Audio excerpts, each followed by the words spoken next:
آپ یہ دیکھیں کہ قاضی فائز عیسیٰ کے خلاف بھی کیمپین چلائی گئی، وہ چیف جسٹس بنے. نون لیگ کے خلاف بھی کیمپین چلائی گئی، وہ آج وزیر اعظم ہے میاں محمد شہباز شریف. پیپلز پارٹی کے خلاف بھی کیمپین چلائی گئی، وہ بھی آج اقتدار میں ہیں. اپنے ان کے پارٹی کے رہنما جن کو اپنے انہوں نے کھڈے لگایا ہوا تھا، آج وہ بھی ان کی پارٹی چھوڑ کے آپ وہ دیکھیں کہ حکومت کے وہ حصہ بن گئے ہیں. بات یہ ہے کہ یہ نہیں ہو سکتا کہ جو عمران خان صاحب کہیں وہ سچ ہے. عمران خان صاحب نے جو بیج بویا تھا، جن اختیارات کو انہوں نے تجاوز کر کے دیا تھا، آج وہ اس کو بھگت رہے ہیں. ٹھیک، اچھا چلیں، آپ کا اس حوالے سے پوائنٹ آف ویو آ گیا. عبداللہ گل صاحب، بہت شکریہ آپ کے وقت کا. کیا بتائیں گے، کس طرح سے دیکھتے ہیں یہ جو خاص طور پر اس وقت ایک بھونچال نظر آتا ہے، کس سمت میں اب یہ رواں دواں ہے؟ بسم اللہ الرحمن الرحیم. بہت بہت شکریہ آپ کا. دیکھیے، عدالت کے اندر بنیادی طور پہ ایک بغاوت کا ایلیمنٹ جو تھا وہ کافی عرصے سے دیکھا جا رہا تھا، اور عدلیہ جب ظاہر ہے کچھ جج صاحبان کے حوالے سے جب انہوں نے بات چیت شروع کی، اور وہ پھر ظاہر ہے مختلف جگہوں کے اوپر وہ وہاں گئے اور اپنے انہوں نے جو ریڈریس آف گریوینس تھے وہ بھی جمع کروائے، تو وہ بھی سب نظر آ رہا تھا کہ اب آنے والا کیا وقت ہے. اب جہاں تک جیسے ابھی عثمان صاحب نے بات کہی، بالکل درست کہی کہ وہ وقت بھی تھا کہ جب گڈ ٹو سی یو کہا جاتا تھا، جب یہ کہا جاتا تھا کہ آپ پہ آئندہ بھی جو ہے کوئی پرچہ نہیں کاٹا جائے گا، کوئی مقدمہ درج نہیں ہوگا. تو یہ بھی میرے خیال میں ایک اپنے ایک مثال تھی. پوری دنیا میں ایسی مثال مجھے نہیں ملتی. پھر اسی طریقے سے ان کو جس طرح سے پروٹوکول دیے گئے، یہ بھی ایک حقیقت ہے. صادق اور امین کا لقب دیا گیا، جو نبی پاک صلی اللہ علیہ وسلم کے علاوہ کسی کو سوٹ نہیں کرتا، تو وہ بھی جو ہے ہم نے دیکھا کہ وہ کس طرح سے دیا گیا. ان سب کے باوجود two wrongs can't make one right. دیکھنا یہ ہے کہ 27ویں آئینی ترمیم کے حوالے سے جو جج صاحبان کا کردار ہے وہ دیکھنا ضروری ہے کہ اس سے عوام کی بہتری ہو رہی ہے یا عوام کے لیے مشکلات میں اضافہ ہو رہا ہے. ہاں، میں یہ ضرور کہوں گا کہ 27ویں آئینی ترمیم کے ذریعے جو کانسٹیٹیوشنل کورٹس ہیں ان کی جو مدت ملازمت جو ہے وہ 3 سال بڑھا دی گئی، 65 سے 68 کر دی گئی، جو کہ میرے خیال میں یہ غلط تھا، کیونکہ سب کی یا تو مدت ملازمت بڑھاتے یا پھر سب کی 65 سال ہی رہنے دیتے. اس سے جو ہے ظاہر ہے ایک ان نیسیسری جو ایک امپریشن ہے وہ نظر آ رہا ہے. لیکن اس سب کے باوجود اہم بات اس کے اندر یہ ہے کہ اس ٹائم پہ جو موجودہ صورتحال ہے اس کے اندر عدالت جو ہے وہ ایک اہم کردار ادا کرتی ہے کسی بھی معاشرے کو اس کا توازن برقرار رکھنے میں. ابھی جو خاص طور پہ جو میں سمجھتا ہوں ضرورت اس امر کی ہے کہ عام آدمی کو ریلیف مل رہا ہے یا نہیں مل رہا. دیکھیں، جہاں تک ججز کے پوسٹنگز اور ٹرانسفرز کی بات ہے، اگر آرمی کی پوسٹنگز ہو سکتی ہیں، نیوی ایئر فورس کی ہو سکتی ہیں، بیوروکریسی کی ہو سکتی ہے، پولیس کی ہو سکتی ہے، تو پھر کیا وجہ ہے کہ جج صاحبان کی نہیں ہو سکتی؟ یہ تو میرے خیال میں ایک غیر منطقی بات ہے. دوسری بات یہ ہے کہ جو قومی اسمبلی ہوتی ہے اس کو آئین ساز اور قانون ساز اسمبلی کہا جاتا ہے. اس کا مطلب یہ ہے کہ وہ قانون بناتے ہیں اور قانون جو ہے وہ اس کے اندر ترمیم بھی لا سکتے ہیں، اور قانون سے بالاتر ہوتی ہے اسمبلی، کیونکہ یہ ملک کو بناتی بھی ہے اور بگاڑتی بھی ہے، اور ہم نے اپنے ملک میں دونوں حالات دیکھے ہوئے ہیں. اس کے بعد جو ہے اب عدلیہ کا کام یہ ہوتا ہے کہ اس قانون کے دائرے کے اندر رہتے ہوئے جو ہے وہ اس ایمبٹ کے اندر کام کرتی رہے. اب بات یہ ہے کہ جب یہ تمام چیزیں ہو رہی تھیں، لوگوں کے ساتھ زیادتیاں ظلم ہو رہے تھے، قاضی فائز عیسیٰ کا معاملہ ہم نے دیکھا، اس ٹائم پہ بھی استعفیٰ دینا چاہیے تھا. ویسے بہرحال یہ جج صاحب کا یا کسی بھی شخص کا جو سرکاری نوکری کرتا ہے اس کا پروگیٹو ہوتا ہے کہ وہ استعفیٰ دے سکتا ہے. ٹھیک ہے، انہوں نے مورل گراؤنڈز کے اوپر دیا، 5 پیجز انہوں نے لکھے. اب وہ 5 پیجز کے اندر کیا لکھا ہے یہ تو خیر ابھی تھوڑی دیر میں پتہ چل جائے گا. لیکن اس پر جو خوشی کی بات ہے وہ میرے خیال میں ایک اور بھی ہے، اور وہ یہ ہے کہ اس ٹائم پہ جو 27ویں آئینی ترمیم کے حوالے سے آرمی چیف کی مدت ملازمت جو تھا اس کا حوالے سے بہت چیزیں بات شروع ہو رہی تھی. لیکن اب کیونکہ وہ کمانڈر ڈیفنس فورسز ہو گئے ہیں، ایک نیا آئینی بل کے تحت جو ہے حکومت پاکستان کی رضامندی سے ایک بل پاس ہوا، اور اس کے تحت جو ہے آرمی چیف کی مدت ملازمت میں توسیع کی گئی ہے. توسیع نہیں بلکہ ایک صورت میں حال میں، کیونکہ جب وہ کمانڈر ڈیفنس فورسز ہوں گے تو پھر ان کی مدت ملازمت جو ہے وہ ازسر نو شروع ہو جائے گی. یعنی کہ اب جو ہے وہ ان کی مدت ملازمت کے اندر جو ہے وہ اب نئے سرے سے جو جس دن وہ کمانڈر ڈیفنس فورسز کا جو ہے حلف لیں گے اس کے بعد سے ان کی نئی مدت ملازمت شروع ہو جائے گی، اور یہ نوٹیفیکیشن جو ہے اسی حساب سے جاری ہوگا. تو میرے خیال میں وقت کا تقاضا بھی تھا. بہت سارے لوگ یہ کہتے ہیں کہ عبداللہ صاحب اس میں پھر مدت کتنی ہوگی؟ ان کی کیا مدت جو ہے اب اس عہدے کی پھر ہوگی؟ جی دیکھیے، یہ اس کے اندر یہ بھی ہے، دو مختلف آ رہا ہے۔ ایک تو ابھی ظاہر ہے جب نوٹیفیکیشن آئے گا سامنے پتہ چلے گا، کیونکہ یہ 1961 کا ترمیمی بل ہے، اس کو آرمی ایکٹ کو جو ہے وہ اس میں ترمیم کی گئی ہے۔ اس کے اندر جو مدت ملازمت ہے وہ 5 سال بھی ہو سکتی ہے اور 3 سال بھی ہو سکتی ہے، کیونکہ جو آپ کی مدت ملازمت کو جو ہے وہ بڑھا دیا گیا تھا۔ پہلے آپ کو یاد ہے جب جنرل باجوہ تھے تو اس مدت ملازمت کو جو ہے وہ بڑھا دیا گیا تھا، کیونکہ پہلے ایج یا پھر ٹینیور آیا کرتا تھا، لیکن اب جو ہے یہ ایج کے ساتھ جو ہے یہ منسلک کر دی گئی ہے۔ اور میرا خیال ہے کہ اس ٹائم پہ جو پاکستان کے موجودہ صورتحال ہے، جو سیکیورٹی انوائرمنٹ ہے، جس طریقے سے دیکھیں نا، ہم قلیل عرصے کے اندر ایک ایران کی طرف سے جو ہے وہ جارحیت ہوئی، ہم نے اس کا جواب دیا، پھر اس کے بعد جو ہے ہم نے دیکھا کہ بھارت نے ہم پر حملہ کر دیا، پھر ہم نے یہ دیکھا کہ افغانستان نے حملہ کر دیا، انٹرنل جو سیکیورٹی چیلنجز ہیں وہ ابھر کے سامنے آئے، دہشت گردی کے اندر 74% اضافہ ہوا 2 صوبوں کے اندر۔ تو یہ تمام چیلنجز جو ہیں میرے خیال میں یہ بڑے ضروری ہیں، اس کے لیے continuity in command is very important. اور آرمی کے اندر جو ہے میرے خیال میں اس بات کے اوپر کوئی کسی کو جو ہے مشکل نہیں ہے۔ یہ جتنی بھی مشکل ہے یہ ان لوگوں کے لیے مشکل ہے جو کسی بھی، جن کا مقصد آرمی کے خلاف ہے، جس کا مقصد کسی ایک چیف کے ساتھ، کسی ایک جنرل کے ساتھ، کسی ایک میجر کے ساتھ نہیں، بلکہ وہ ایک سپاہی کے بھی خلاف ہیں، وہ ایک اپنی افواج پاکستان کے خلاف ہیں، جن کو بنیان و مرصوص ہضم نہیں ہو رہا۔ یہ وہ لوگ ہیں، ان کی سوچ کے اوپر جو ہے پورا پاکستان نہیں چل سکتا۔ اچھا عبداللہ صاحب، ایک اور جو چیز ہے یہاں پر، کمانڈر ڈیفنس فورسز تو ہے، ایک علیحدہ سے پوسٹ کریٹ ہو گئی، تو اب آرمی چیف کی جو پوسٹ ہوگی اس حوالے سے کیا بتایا جا رہا ہے؟ دیکھیں، آرمی چیف کی جو پوسٹ ہے کمانڈر ڈیفنس فورسز، مطلب یہ ہے کہ یہ پہلی بات یہ ہے کہ یہ ماڈل کوئی نیا نہیں ہے، پاکستان میں شاید ضرور نیا ہے، لیکن پوری دنیا میں جنرل بپن راوت جو تھے انڈیا کے اندر، وہ کمانڈر ڈیفنس سروسز رہے۔ اس کے بعد جو ہے جنرل انیل چوہان جو ہے وہ اس ٹائم پہ موجودہ ان کے کمانڈر ڈیفنس سروسز ہیں۔ برطانیہ کے اندر یہ ماڈل ہے، اور یہ بات جو ہے جنرل باجوہ کے دور میں جو ہے اس کے اوپر سٹڈی شروع کر دی گئی تھی، اور جنرل باجوہ اپنے آخری دور کے اندر جو ہے وہ برطانیہ گئے تھے اور اس ماڈل کو سٹڈی کیا تھا۔ یہ کیونکہ ایک پروسیس چل رہا تھا، اس کو جو ہے وہ اسی پروسیس کی کنٹینیوٹی کے اندر یہ ہوا ہے۔ آرمی چیف کا عہدہ جو ہے وہ کمانڈر ڈیفنس سروسز کے پاس ہی رہے گا۔ اچھا ٹھیک، آرمی چیف کا عہدہ بھی کمانڈر ڈیفنس فورسز کے پاس ہی رہے گا۔ اس وقت ہمیں جوائن کیا ہے اس وقت عمر دراز گوندل بھی ہمارے ساتھ موجود ہیں۔ عمر دراز، گفتگو ہو رہی تھی 27ویں آئینی ترمیم اور اس کے آفٹر ایفیکٹس کی، تو اب ہمیں سپریم کورٹ سے 2 بڑے استعفے نظر آتے ہیں، اور عثمان صاحب کی جانب سے کہا جا رہا تھا کہ کچھ مزید جو ہیں وہ استعفے بھی متوقع ہیں اسلام آباد ہائی کورٹ سے۔ کیا دیکھتے ہیں اب یہ جو سلسلہ ہے استعفوں کا وہ اب شروع ہوا ہے، کتنی بڑی ہلچل اس وقت آپ کو دیکھنے میں ملتی ہے؟ ارے کوئی استعفے آ بھی جائیں تو میرا نہیں خیال کہ اب امپیکٹ کوئی ہوگا۔ وہ کہتے ہیں نا ولیدی نماز تک ولیدی ٹکرا۔ دونوں معزز جج صاحبان جو ہیں، منصور علی شاہ صاحب ایک بڑا نام ہے، اس میں کوئی شک نہیں ہے، لیکن یہ وہی جج صاحبان ہیں جنہوں نے اس وقت جب بحث آئین کی ہو رہی تھی، جب الیکشن کی ہو رہی تھی، 3-2 کی بحث کو 4-3 کی بحث میں بدلا تھا، تو میرا خیال ہے اب وہ بحث کا آج بہتر جواب مل گیا ہوگا۔ پھر اگر آپ کو یاد ہو تو بہت سارے معاملات کے اوپر جب لاہور میں تعیناتی ہونی تھی تو یہ جناب منصور علی شاہ صاحب بھی اصول نکال کے لے کے آئے تھے کہ سینئر موسٹ جج نہیں ہونا چاہیے، آپ 3 میں سے کسی ایک جج کو کر لیں، اور اس کی بنیاد کے اوپر عالیہ نیلم صاحبہ کی تعیناتی ہوئی تھی، اور اس کے بعد پھر 26ویں ترمیم میں یہ اصول آ گیا کہ 3 ججز کا نام کنسیڈر ہوگا، اس میں سے جو ایک کے اوپر اتفاق ہو جائے گا، جس طرح یحییٰ آفریدی صاحب آئے۔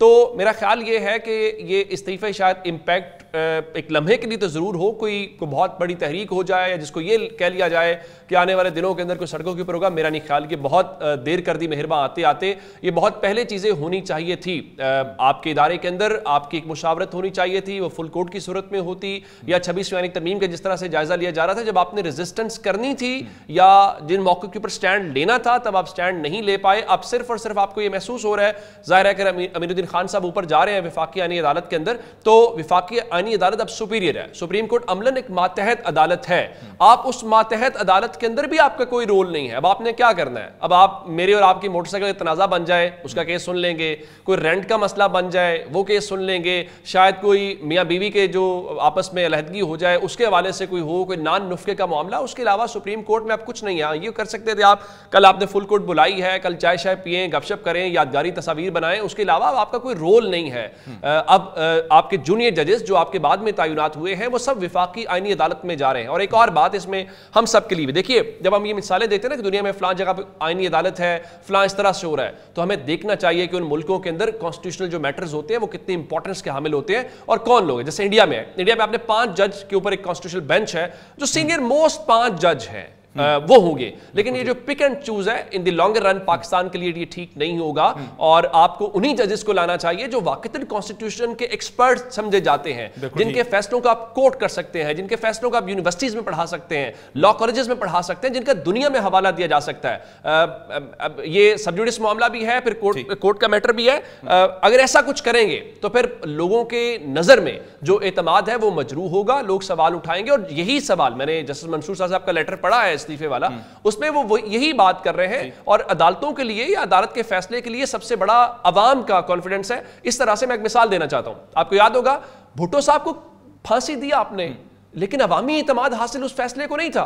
پھر جسٹس منیر کا فیصلہ بھی اس ملک کے اندر ہم نے نظریہ ضرورت کا دیکھا، لوگوں کو اعتماد اس کا حاصل نہیں تھا. پھر انہی عدالتوں نے مارشل لاء کو آپ نے وہ کیا، جسٹیفائی کیا، تو لوگوں کا اعتماد حاصل نہیں تھا. اور ایک اور بات میں ضرور اس میں کرنا چاہتا ہوں کہ پاکستان کی عدالتوں ججز کو بیٹھ کے سوچنا چاہیے کہ آج یہ آپ کو ہو رہا ہے تو آپ استعفے دے رہے ہیں. آپ ایسا کون سا پاکستان کی عدالتیں کوئی آئیڈیل عدالتیں بن گئی تھیں؟ کیا دنیا میں مثالیں دی جا سکتی تھی؟ یا آپ ایسے فیصلے کر رہے تھے کہ آج لوگ آپ کے لیے سڑکوں پہ ہوتے جی آپ کے ساتھ بڑی یہ ہو رہا ہے وہ ہو رہا ہے؟ کچھ نہیں ہو رہا. آپ بھی ایک رائٹ ہینڈ بنے ہوئے تھے، آپ ٹول بنے ہوئے تھے، اور اب اس کو بھگت رہے ہیں. اچھا ٹھیک. عمر ایک اور جو چیز اس حوالے سے ہمیں نظر آتی ہے کہ آئینی عدالت کے ذریعے کیا حکومت بھی اپنی مدت میں توسیع کر سکتی؟ کر تو نہیں سکتی، ظاہر ہے کہ اب جو ٹینیور آپ نے وہی طے کیا. لیکن اگر آپ مجھے کہیں آئینی مدت کا مطلب صرف یہ نہیں ہے کہ 5 سال ہے. اس وقت تو یہ سارے کا سارا جو سلسلہ کیا گیا ہے دور دور تک کوئی خطرہ نہیں ہے. اس لمحے تو محسوس ہو رہا ہے کہ ہو سکتا ہے اگلے، جس طرح تحریک انصاف اپنے زمانے میں بڑے کانفیڈنس ہو کہا کرتے ہیں کہ 10 سال کا پلان ہے. مجھے تو یوں لگتا ہے مسلم لیگ نون اور پیپلز پارٹی کی حکومت نے اس وقت جو ظاہراً یہ سارا کچھ کیا ہے، ایک کانسٹیٹیوشنل کوڈ بنائی ہے، دیگر چیزیں بنائی ہے، اگر وہ مجھے کہیں کہ نہیں ہم نے 110 سال کا اپنا انتظام کر لیا ہے، ایز آف دس مومنٹ یہی لگ رہا ہے. لیکن یہ سیاست ہے، اور سیاست میں نہ ترامیم طے کرتی ہیں نہ کچھ اور طے کرتے ہیں. سیاست میں حالات و واقعات طے کیا کرتے ہیں، اور حالات و واقعات کل کو کیا بنیں گے ہمیں اس کا انتظار کرنا پڑے گا. بالکل ٹھیک. اچھا بھٹی صاحب، یہی والا سوال آپ سے بھی کرنا چاہوں گا کہ کیا حکومت کی اس حوالے سے کوئی آپ کو ترجیح نظر آتی ہے کہ اپنی مدت ملازمت کو بھی جو ہے اپنی بیسیکلی مدت یہ ٹھیک نہیں ہے، یہ اپنی مدت کو بھی توسیع دے دی جائے؟ کیا اس حوالے سے بھی کچھ لگتا ہے؟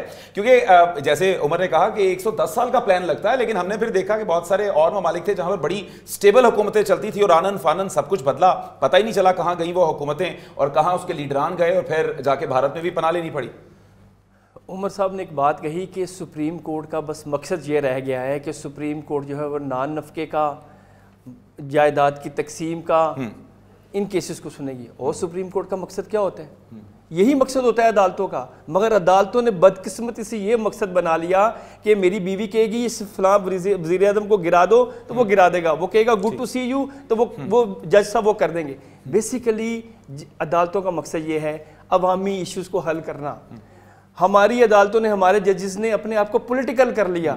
آج عدلیہ ہی اپنے اس جو ان کے اختیارات چھینے جا رہے ہیں خود یہ ذمہ دار ہیں. دوسری بات آپ نے یہ کہی کہ آپ یہ مجھے بتائیں کہ عثمان صاحب کی یہ جو حکومت ہے کیا یہ 110 سال تک رہے گی؟ دیکھیں ڈیلیور کرے گی تو 110 سال تک بھی رہے گی، لوگ انہیں دوبارہ سے الیکٹ کریں گے. اگر نہیں ڈیلیور کرے گی تو پھر لوگ بھول جائیں گے.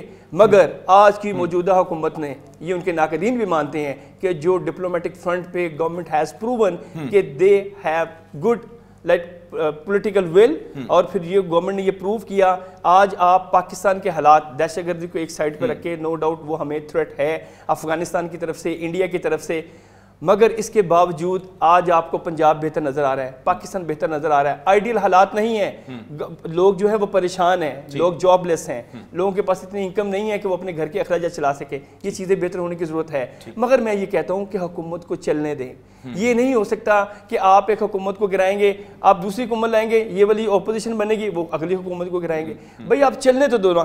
آپ یہ دیکھیں کہ جو پی ٹی آئی کی گورنمنٹ تھی، خان صاحب نو ڈاؤٹ ایک پاپولر لیڈر ہیں، ابھی اس وقت ان کی مقبولیت ہے، قبولیت نہیں ہے، مگر خان صاحب نے اپنے دور حکومت میں کچھ ایسا ڈیلیور نہیں کیا مگر لوگوں میں کرسمیٹک پرسنالٹی ہیں. آج بھی آپ مجھے بتا دیں کوئی ایسی چیز انہوں نے کی ہو کہ لوگ یہ کہیں کہ یار انہوں نے یہ چیز کی بہتری کی تھی. اصل میں پنجاب سے سب سے زیادہ ڈیمیج ان کا جو سلیکٹ کیا ہوا عثمان بزدار سے انہوں نے کیا. بالکل ٹھیک, یہ آپ کا پوائنٹ آف ویو آ گیا اس حوالے سے. اچھا عبداللہ صاحب, وہی بات کہ اب تو یوں لگتا ہے کہ حکومت کے لیے, موجودہ حکومت کے لیے ستیں خیراں ہیں, تو آپ یہ کچھ بتائیں گے کہ اس کے اس وقت کیا کچھ کہیں سے, کیا یہ ایک لمبا پلان ہے تو اس لمبے پلان میں ایک اسٹیبلٹی کا جو عنصر ہے وہ اسی طرح رہے گا, کوئی معاملات نہیں خراب ہوں گے, کہ یا کبھی بھی کچھ بھی تبدیل ہو سکتا ہے؟ دیکھیں ویسے تو آپ کو پتہ ہی ہے پاکستان انپریڈکٹیبل رہا ہے اور پاکستان کی پالیٹکس بھی, لیکن میرا خیال ہے کہ فی الحال انپریڈکٹیبلٹی مجھے کوئی ایسی نظر نہیں آ رہی. اس کی وجہ یہ ہے کہ جو چیزیں ایک میرے خیال میں جو ہمارے ظاہر ہے ایک ریالٹی ہے کہ آرمی جو ہے وہ بھی ایک ریالٹی ہے, اور جو ظاہر ہے ہماری سول حکومت ہے وہ بھی ریالٹی ہے, اور عدلیہ جو ہے ظاہر ہے اس کے حوالے سے نئی ترامیم آئی ہیں. پاکستان میرے خیال میں جو ہے جو بھی ہے ہم فیصلہ کن مراحل کی طرف جو ہے وہ داخل ہو گئے ہیں, اور ابھی جس طریقے سے افواج پاکستان کے حوالے سے بھی چند ترامیم جو ہے وہ آئی ہیں, جس کے اندر جو ہے 5 سال کی مدت جو ہے وہ کر دی گئی ہے. آرمی جو ہمارے کمانڈر ڈیفنس فورسز ہوں گے ان کا جس دن سے نوٹیفیکیشن جاری ہوگا, جو کہ ممکنہ طور پہ جو ہے 26 نومبر سے ہوگا, تو اس کے بعد سے 5 سال کی مدت ملازمت ان کی ہوگی. دوسری جانب جو ہے وہ نیشنل اسٹریٹجک کمانڈ کے نام سے جو ہے ایک اور جو ہے وہ تعیناتی ہوگی, جو کہ ظاہر ہے کمانڈر نیشنل اسٹریٹجک کمانڈ جو ہے وہ ان کی مدت ملازمت 3 سال کی ہوگی, اور ساتھ ہی ساتھ جو ہے ان کی مدت ملازمت جو 3 سال کی ہوگی, لیکن ان کی تعیناتی جو ہے وہ کمانڈر ڈیفنس فورسز کی سفارش کے اوپر وزیر اعظم کریں گے. تو یہ جب چند چیزیں ہیں جو کہ میرے خیال میں ملٹری ہائرارکی کے لیے بھی جو ہے وہ ضروری تھا, اور اسی طریقے سے 1953 کا جو آرمی ایکٹ ہے اس کے اندر ترامیم کی گئی ہیں, اور 1961 کا نیوی اور 1961 کا ہی جو ہے وہ ایئر فورس ایکٹ جو ہے اس کے اندر ترامیم کی گئی ہیں. ترمیمیں جو ہیں وہ اس لیے ہوتی ہیں کیونکہ وقت کا تقاضا ہوتا ہے, ضروریات تبدیل ہو جاتی ہیں.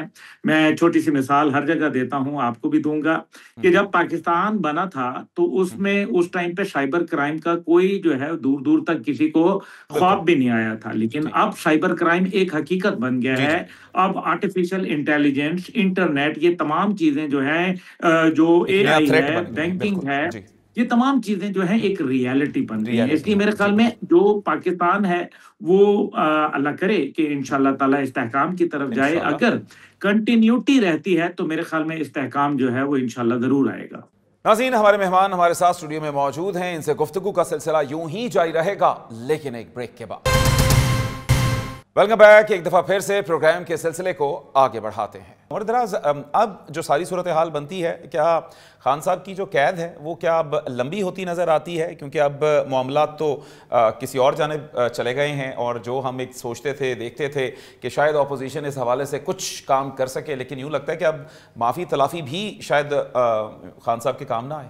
اچھا, میں ایک بات پہلے کہنا چاہتا ہوں, بھٹی صاحب دوست ہیں, وہ کہہ رہے تھے جناب گڈ ٹو سی, تھوڑا پیچھے جائیں جناب. جسٹس قیوم کو فون عمران خان نے نہیں کیا تھا, وڈے پائنا کہہ رہے ہیں انہوں سزا دے دیو.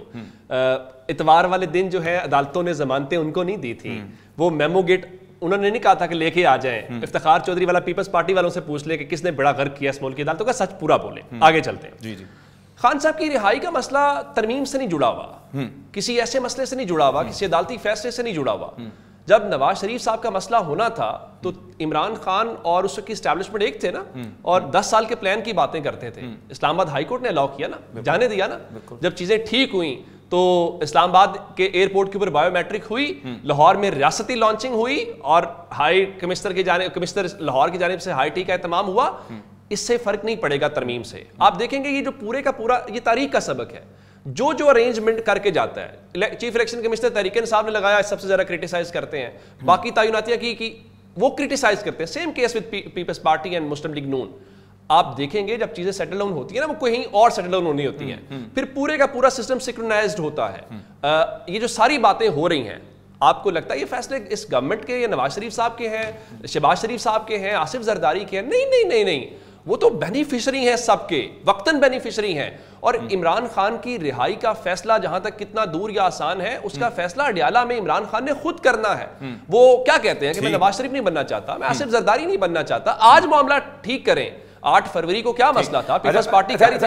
عمر یہ بھی جاننا چاہیں گے کہ کیا اب یہ جنہوں نے سب کچھ اتنی محنت کر کے کیا ہے، کیا ان کا برا وقت بھی یہاں سے شروع ہو سکتا ہے؟ دیکھیے میں سیاست ممکنات کا کھیل ہے. جب تحریک انصاف جپیاں ڈال رہی تھی، لوگوں کو ڈرا رہی تھی، کہتے تھے مسئلہ بالکل صاف ہے، کوئی ابر آلود نہیں تھا، اس کے بیچ میں مسلم لیگ نون نے راستہ نکالا نا. بالکل سیاست ممکنات کا کھیل ہے، حالات طے ہوں گے. یعنی میں ایک مثال دیتا ہوں، آج سے 2 سال پہلے جب پی ڈی ایم کی گورنمنٹ تھی، کتنے پریشر کے اندر تھے وہ، کیا صورتحال تھی. آج آپ کو دیکھے تو لگ رہا ہے کہ وہ اتنے کانفیڈنٹ ہیں، کوئی کہیں اپوزیشن نظر نہیں آ رہی، کوئی ریزسٹنس نظر نہیں آ رہی، جو ججز ان کو پسند نہیں ہیں وہ استعفے دے کے گھر جا رہے ہیں. آل از ویل. اور اس کے بعد آج پی ٹی آئی جن کی ریلیونس اگر انڈیا پاکستان کی جنگ کے بعد گورنمنٹ اور کانفیڈنٹ ہو گئی، اسٹیبلشمنٹ اور کانفیڈنٹ ہو گئی، چیزیں بہت تبدیل ہو گئی. یہ ریئلٹی ہے، ہم سب کو ماننی چاہیے.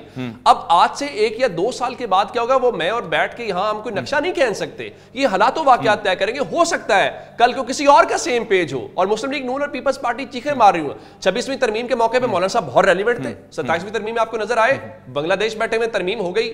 یہ ابھی 28ویں آئے گی. فیصل وارڈا صاحب فرما رہے ہیں، گورنمنٹ کے وزراء فرما رہے ہیں 28ویں ترمیم آئے گی تو کوئی کشتی میں سے کوئی اور بوجھ اتارا جائے گا، تو پھر 29 میں آئے گا. تھوڑا سا انتظار کریں. سیاست بڑے صبر کا، تحمل کا، ناممکنات کو ممکنات بنانے کا کھیل ہے. یہ پی ٹی آئی کا امتحان ہے کہ آپ اس میں سے ونڈو کیسے کھولتے ہیں، آپ اس میں سے کوئی ایسی سپیس کیسے کریٹ کرتے ہیں کہ نظر آئے کہ آپ پولیٹیکل میچور کھلاڑی ہیں. اور آپ کوئی دیکھیں سیاست کیا ہے کہ اگر آپ کو کوئی دشمن ہے اس کی دشمنی کم کریں، منیمائز کریں، اس کو دوست بنائیں اور کوئی کامن گراؤنڈ ڈھونڈیں، اس کامن گراؤنڈ کے اوپر آگے بڑھیں. تو ان کو بھی اس موجودہ حالات کے اندر کوئی سینیریو اپنے لیے پیدا کرنے کی کوشش کرنی چاہیے. اچھا ٹھیک. اچھا عثمان صاحب، ابھی اب ہم نے دیکھا کہ ہارس ٹریڈنگ کا جو ایک بھوت کہہ لیں، ایک افریت کہہ لیں، وہ ہمیں نظر آیا سینٹ میں.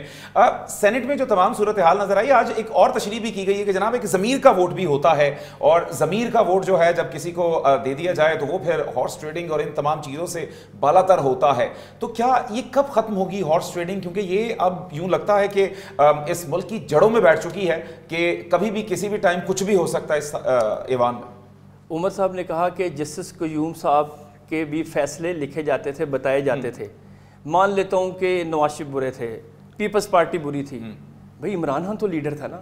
عمران خان وہ کہہ دیتا کہ بھئی مجھے ایسی ججز نہیں چاہیے، مجھے ایسی عدلیہ نہیں چاہیے جو میری فیور میں فیصلے کرے. اگر نواز شریف برا تھا، زرداری صاحب برے تھے، تو عمران خان تو اچھے بن کے دکھاتے. عمران خان صاحب نے وہی کیا جو انہوں نے کیا. خیر ایک بات ہو گئی. دوسری بات یہ کہ انہوں نے کہا کہ نواز شریف کو بڑا پروٹوکول ملا.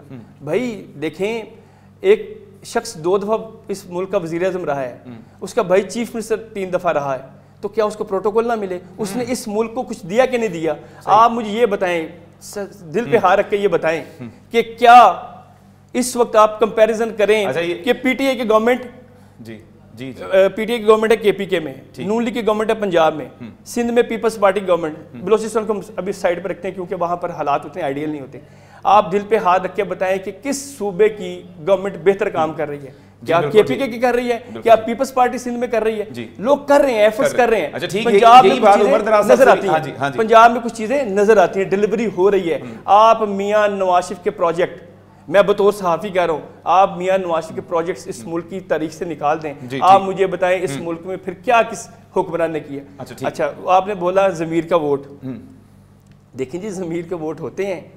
لوگ اگر وہ فیصل وابڈا صاحب کہہ رہے ہیں کہ انہوں نے نہیں، نائب وزیر اعظم صاحب نے کہا کہ انہوں نے اپنے ضمیر کا ووٹ دیا ہے.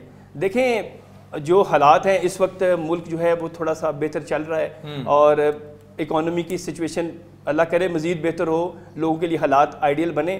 تو اب لوگوں نے یہ سوچ لیا ہے کہ موجودہ جو چیف آف آرمی سٹاف ہیں، انہوں نے جو اس وقت پاکستان کا نام بنایا ہے بھارت سے جنگ جیت کر، اور جو ڈپلومیٹک فرنٹ پہ میاں محمد شہباز شریف نے بطور وزیر اعظم اپنا ایک کردار پلے کیا ہے، تو آج صورتحال پہلے کی نسبت بہتر ہے. اچھا ٹھیک. اچھا عمر دراز صاحب، ایسے دل کے پر ہاتھ رکھ کے بتائیں، ابھی کہا تھا عثمان صاحب نے کہ جناب کیا ایک اتنا وزیر اعظم رہنے والے اور ان کے بھائی جو ہیں وہ وزیر اعلیٰ رہے، اور اس کے بعد کیا ان کا پروٹوکول بنتا نہیں تھا؟ میں اگلا جواب ان کو دینا چاہ رہا ہوں جو آپ نے پوچھنا چاہ رہے تھے کہ ڈیلیوری کا اور پرفارمنس کا اور مقبولیت کا. عثمان صاحب ہمارے دوست ہیں، ان کو کہ مسلم لیگ نون کا ٹکٹ لیں، تحریک انصاف کو صرف کسی کھمبے کو کہ یہ ہم ٹکٹ دے رہے ہیں، صرف وہاں پہ آپ پولنگ فریلی ہونے دیں، کیمپین کرنے دیں اور الیکشن ہونے دیں، تو عثمان صاحب کو گراؤنڈ پہ پتہ چل جائے گا کہ صورتحال ہے کیا. دیکھیے میٹر آف دی فیکٹ یہ ہے کہ گورنمنٹ ڈیلیور کر رہی ہے نہیں کر رہی، اس کا فیصلہ تو ظاہر الیکشنز کے اندر ہونا ہے، وہ اس وقت پتہ چلے گا۔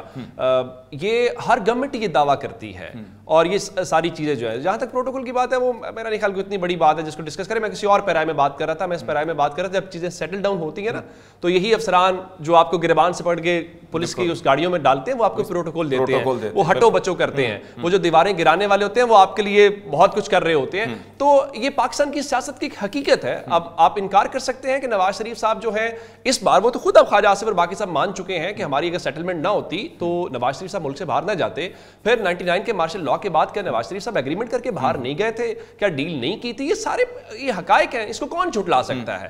تو اب اگر خان صاحب وہ نہیں ابھی تک کر رہے تو جیل میں ہے، جس دن خان صاحب کی کوئی انڈرسٹینڈنگ ڈیولپ ہو جائے گی، کہیں گے جناب ٹھیک ہے جو آپ کہہ رہے ہیں بس اتنی میری مان لیں، اتنی میں آپ کی مان لیتا ہوں، مسئلے کا حل نکل آئے گا، اڈیالہ کا دروازہ کھل جائے گا، باہر آ جائیں گے، ہو سکتا ہے حکومت کے اندر بھی آ جائیں۔ تو اتنی سی گیم ہے، فی الحال ان کی ذرا فریکوینسی میچ ہو رہی ہے، اڈیالہ کی فریکوینسی میچ نہیں ہو رہی، اتنی سی بات ہے۔ ٹھیک ہے، سگنلز نہیں ابھی تک اٹھائے جا رہے وہاں سے، ٹھیک ہے۔ اچھا عبداللہ صاحب، آپ بھی ذرا دل پہ ہاتھ رکھ کے بتا دیجئے گا کہ اب یہ جو ترامیم ہو رہی ہیں کیا واقعی آئین کو سنوارا جا رہا ہے یا آئین کو بگاڑا جا رہا ہے؟ آپ کس طرح سے دیکھتے ہیں سب کو؟ دیکھیں، بنیادی طور پہ بات یہ ہے کہ آئین کی جو بنیاد ہے، اگر آپ اس کو جب بھی آپ اس کے ساتھ کریں گے تو ظاہر ہے کچھ اس کے ساتھ اچھائیاں آئیں گی، کچھ برائیاں آئیں گی، اور عوام کے لیے اگر اس کے اندر مثبت چیزیں آئیں گی جو کہ نظر آئیں گی، کیونکہ دیکھیں اس ٹائم پہ حقیقت یہ ہے کہ پاکستان کی 35% انڈسٹری جو ہے وہ بند ہو چکی ہے۔ پاکستان میں تقریباً 8 لاکھ نوجوان جو ہے وہ ہر سال پاکستان سے باہر جا رہے ہیں۔ اس کا یہ مطلب نہیں ہے کہ دنیا میں نہیں جا رہے، انڈیا میں 27 لاکھ لوگ جا رہے ہیں، اور اسی طریقے سے جو بے روزگاری ہے، جو سطح غربت ہے وہ 47% جا چکی ہے۔ تو بہتر یہی ہے کہ، اور لاکھوں کیس جو ہیں عدلیہ میں پینڈنگ ہیں، اور کیا یہ اگر آئینی بینچ نہ بنتا تو کیا پھر یہ کیس جو ہیں وہ سنے جاتے؟ تو نہیں، مطلب یہ ہے کہ آخر عدلیہ کی بھی تو کمزوریاں ہیں۔ میرے خیال میں عام آدمی کی زندگی جو ہے وہ عدل و انصاف سے جو ہے وہ جڑی ہے، اور جس طریقے سے لوور کورٹس میں لوگ ذلیل و رسوا ہو چکے ہیں۔ ہاں، میں یہ ضرور کہوں گا کہ ایک جج جب بھرتی ہوتا ہے لوور کورٹ کے اندر، پھر سیشن کورٹ تک جاتا ہے تو اس کا ایک بڑا وسیع تجربہ ہوتا ہے، لیکن دیکھنے میں یہ آتا ہے کہ ہائی کورٹ اور سپریم کورٹ میں ان ججز کی تعداد جو ہے وہ نہیں ہوتی ہے۔ 1% جو ججز ہیں وہ ہائی کورٹ کا رخ کرتے ہیں فرام لوور کورٹس۔ عمر دراز، جو اب تمام صورتحال ہم دیکھتے ہیں اس میں ایک اور چیز نظر آتی ہے، پیپلز پارٹی کے جو اس ٹائم وہ آصف علی زرداری صاحب ہیں، تاحیات استثناء کی بات ہوئی، بہت تنقید ہوئی، اور اب ان کی جانب سے کہا گیا کہ ان کی جو ہے یہ مانگا ہی نہیں گیا ان کی جانب سے۔ تو ایک چیز جو مانگی نہیں گئی ان کو کس طرح سے دی جا رہی؟ محبت ہے، پیار ہے، دینے والا دینا چاہے جو مرضی دے، چھپر پھاڑ کے دے۔ آپ تاحیات استثناء کی بات کر رہے ہیں، اگر میرے لیے یہ خبر آتی کہ جناب آصف زرداری صاحب کو تاحیات صدر اس ترمیم کے ذریعے بنا دیا گیا تو میرے لیے تو اس میں بھی کوئی سرپرائزنگ چیز نہیں تھی۔ جو آپ نے سوال بھی پہلے کیا، اگر یہ خبر ہوتی کہ جناب میاں نواز شریف صاحب، جو شہباز شریف صاحب تاحیات وزیر اعظم بن گئے ہیں اور اسمبلی تاحیات چلے گی، تو میرے لیے تو اس میں کوئی سرپرائزنگ چیز نہیں ہے۔ دیکھیے، جب اتنا کچھ کر رہے ہیں، جب آپ نے پوری کی پوری عدلیہ کا جو ہارڈ ویئر ہے وہ تبدیل کر دیا ہے سافٹ ویئر تبدیل کرنے کے چکر میں، تو اس میں کیا قباحت ہے؟ کدو کٹے گا تو سب میں بٹے گا، سب اپنا حصہ لے رہے ہیں، شیئر لے رہے ہیں۔ اگر پیپلز پارٹی نے اتنا کچھ لے لیا تو آپ بھی تھوڑا سا دل بڑا کریں، ان کو مبارکباد دیں، بلکہ ان سے کہیں کہ آپ نے باقی کیوں نہیں استثناء لیا، آپ نے چیئرمین سینٹ کے کیوں نہیں استثناء لیا، آپ نے وزرائے اعلیٰ کے لیے کیوں نہیں لیا، آپ نے اس ملک کے سیاستدان جو ہیں، جتنی پاور ایلیٹ ہے اس ملک کی، اب کوئی اور مسئلہ تھا، کوئی مراد بڑھا لیں جناب، دیکھیں نا، آپ کو انصاف ملنا چاہیے۔ آپ نے اپنے مسئلوں کے لیے الگ سے کانسٹیٹیوشنل کورٹ بنا لی ہے، اس ملک کے لوگوں کو بتائیں، سچ بتائیں کہ کتنے کانسٹیٹیوشنل کیسز ہیں، 3% بھی نہیں بنتے، اس کے لیے پوری ملک کی کیا کیا آپ نے اس ملک کے اندر؟ کامن لا سسٹم جو جسٹس سسٹم ہے اس کی بہتری کے لیے، لوور کورٹس کو بہتر کرنے کے لیے آپ نے کیا کیا، کرمنل جسٹس سسٹم کو بہتر کرنے کے لیے کیا کیا، آپ نے سول جسٹس سسٹم کو ٹھیک کرنے کے لیے کیا کیا؟ کچھ نہیں کیا، سسٹم نہیں ٹھیک کیا، آپ نے سسٹم کو اپنی مرضی کے مطابق صرف ڈھالا ہے، جو آپ کو فیصلے چاہیے، جو کچھ چاہیے اس کے علاوہ کچھ نہیں کیا۔ اور میرے جیسے اور عام پاکستانی بیٹھ کے اس وقت دیکھ رہے ہیں کہ بھائی اس میں ہمارے لیے ہے کیا؟ دعا ہے آپ کے لیے، اللہ تعالیٰ سب کو آپ کو خوش رکھے، آپ کو مجھے اتنا کچھ ہے بس۔ اچھا ٹھیک ہے، بھٹی صاحب یہ بھی بتائیے گا کہ یہ وزیر اعظم صاحب کے لیے استثناء جو ہے وہ کیوں نہیں لیا گیا؟ کیا کسی اور کے باہر آنے کا اور پھر اس کے استثناء کا ڈر تھا کچھ؟ وزیر اعظم صاحب نے اپنا جو استثناء والا ان کو آپشن دیا گیا، انہوں نے اسے ڈینائی کر دیا کہ مجھے یہ والا استثناء نہیں چاہیے۔ بات یہ ہے کہ بینگ اے جرنلسٹ، یا ہم ایک سیاستدان سے کیا ایکسپیکٹ کرتے ہیں؟ ہم سیاستدان سے یہ ایکسپیکٹ کرتے ہیں ڈیلیوری، مگر بدقسمتی سے آپ پی ٹی آئی میں حیران ہوں کہ وہ اس چیز میں کیوں سوچ میں رہتے ہیں کہ ہم نے اس ملک میں انتقام کی سیاست کرنی ہے یا اس ملک میں انتشار کی سیاست کرنی ہے. آپ یہ دیکھیں اگر کوئی ڈیلیوری کر رہا ہے, میں نے محمد راز صاحب سے ایک ریکویسٹ کی تھی کہ وہ دل پہ ہاتھ رکھ کے بتائیں. خیر وہ دل پہ ہاتھ تو نہیں رکھ سکے, میں آپ کے دل پہ ہاتھ رکھنا چاہتا ہوں. نہیں, میں وہ دل پہ ہاتھ اس لیے نہیں رکھ سکے, بات یہ ہے کہ پچھلے 15 سال میں صرف وہاں پر دہشت گردی نے فروغ پایا ہے. کیوں اس ٹاپک پہ بات نہیں کرتے؟ کبھی عمران خان صاحب نے اڈیالہ جیل میں جو وزیر اعلیٰ ان کو ملنے آتے رہے علی امین گنڈا پور, ان سے پوچھا کہ یار تم نے صوبے کی بہتری کے لیے کیا کیا ہے, تم نے کوئی عوامی پروجیکٹ بنایا ہے؟ عمران خان صاحب نے بیسیکلی وہ ایک شکایت سیل بنایا ہوا تھا, مجھے آؤ دسو کہ میری پارٹی کی ہو رہا ہے کیا نہیں ہو رہا. عمران خان صاحب وہاں پہ بس they were just supposed to give direction to them کہ یار تم نے احتجاج کرنا ہے, تم نے کے پی کے سے نکلنا ہے, ملک میں افراتفری پھیلانی ہے, فوجی تنصیبات پر حملہ کرنا ہے. کاش سیاستدان اس چیز سے اب نکل کے باہر آئیں. دیکھیں میں اس چیز سے آپ کو پہلے ڈینائی نہیں ہم کر سکتے کہ عمران خان صاحب کی شہرت ہے, لوگ انہیں لائک کرتے ہیں, مگر اب لوگ باہر نکلنا چھوڑ گئے ہیں.